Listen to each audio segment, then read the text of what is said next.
Hello and welcome to the Real News Radio.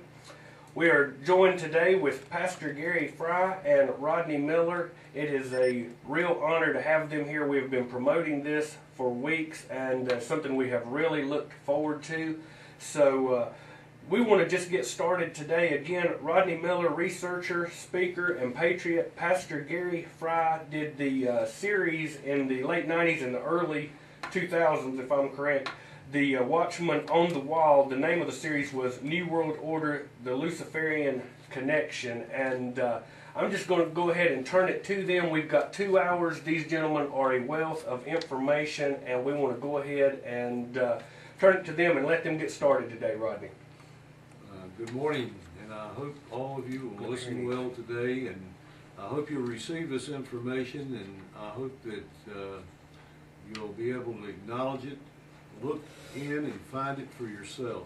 We're going to start off with North Carolina, and we're going to look at volume 11 from 1788 to 1790 and find out a little bit about what our state did at the very beginning. When our state first started out, we were the last state to join the Union. And let me read to you for a moment what it, in the documents from the North Carolina Library says.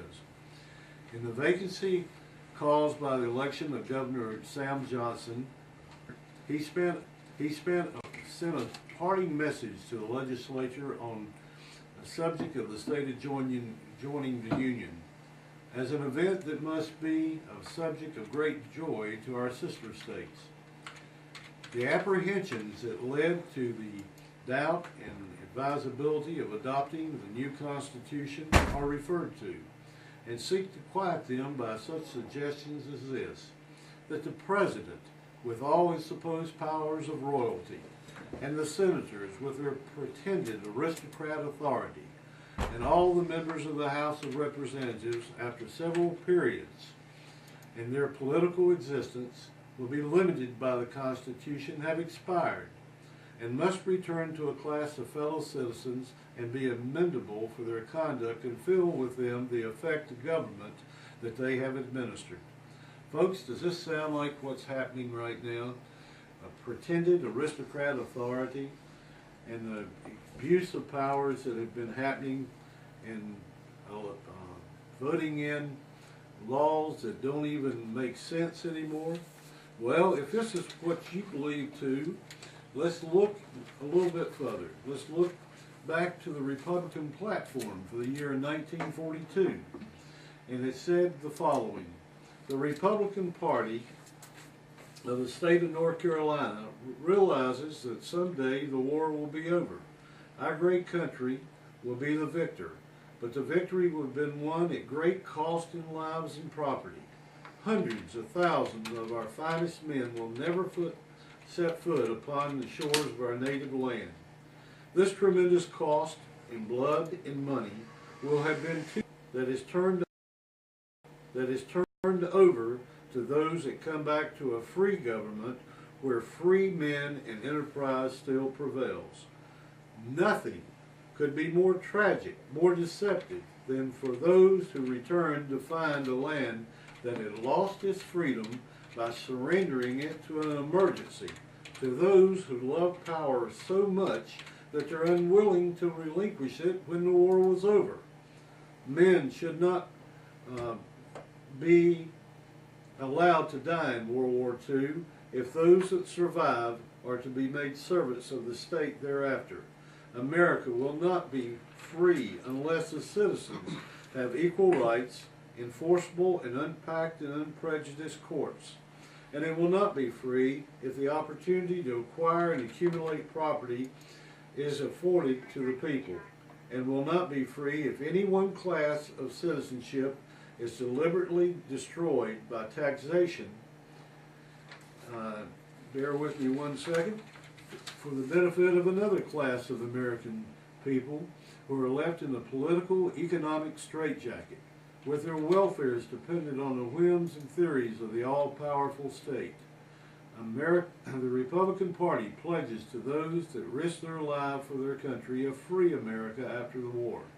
And to that one proposition it dedicates itself to the last of its energy to the greatest of all battles yet to come.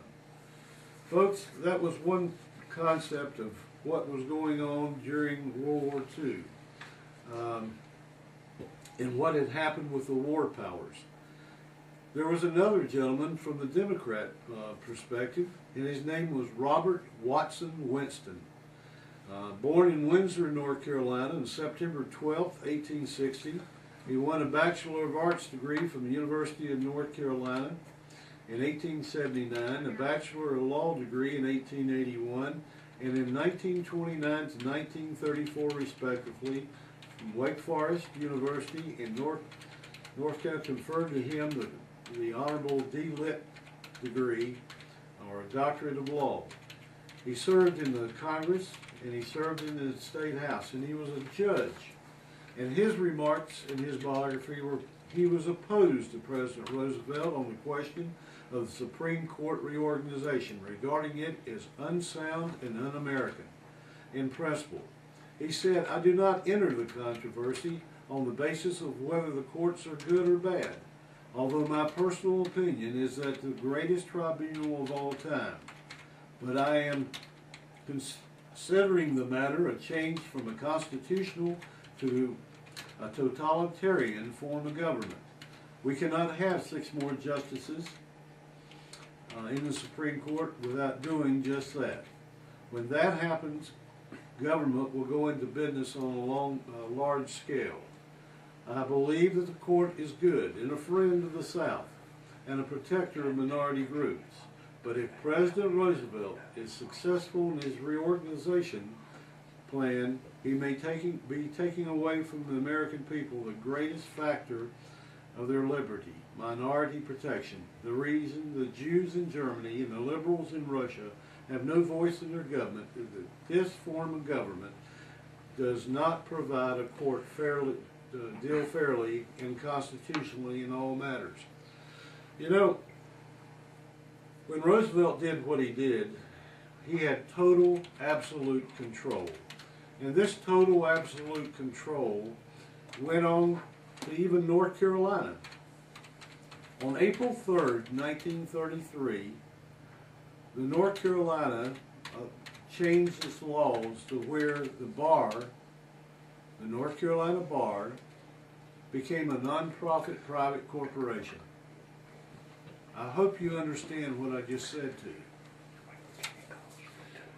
When Roosevelt put in effect the War Powers Act on April 3rd, 1933, and they became a non-profit private corporation. I have with me the charter for the state of North Carolina, and Farron, I'm going to pass it over to you and let you look at it. Thanks, Rodney.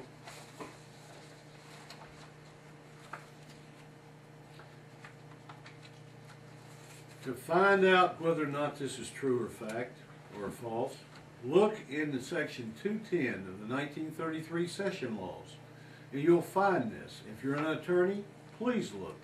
I advise you to look, because you'll find out that we are not supporting a government that is of and for and by the people. During that period of time in 1933, a lot of things changed very rapidly in the United States. The New Deal. There was also a meeting that I attended that was in New York on October 19, 2006. Gary, I'd like for you to read that right there about pragmatism. Yeah, that in yellow. I'll be glad to. It says, the zeal for the New Deal included Union leader Sidney Hillman, who praised Lenin as one of the greatest statesmen of our age and perhaps of all ages. General Hugh Johnson, to intimate the dynamic pragmatism of Mussolini.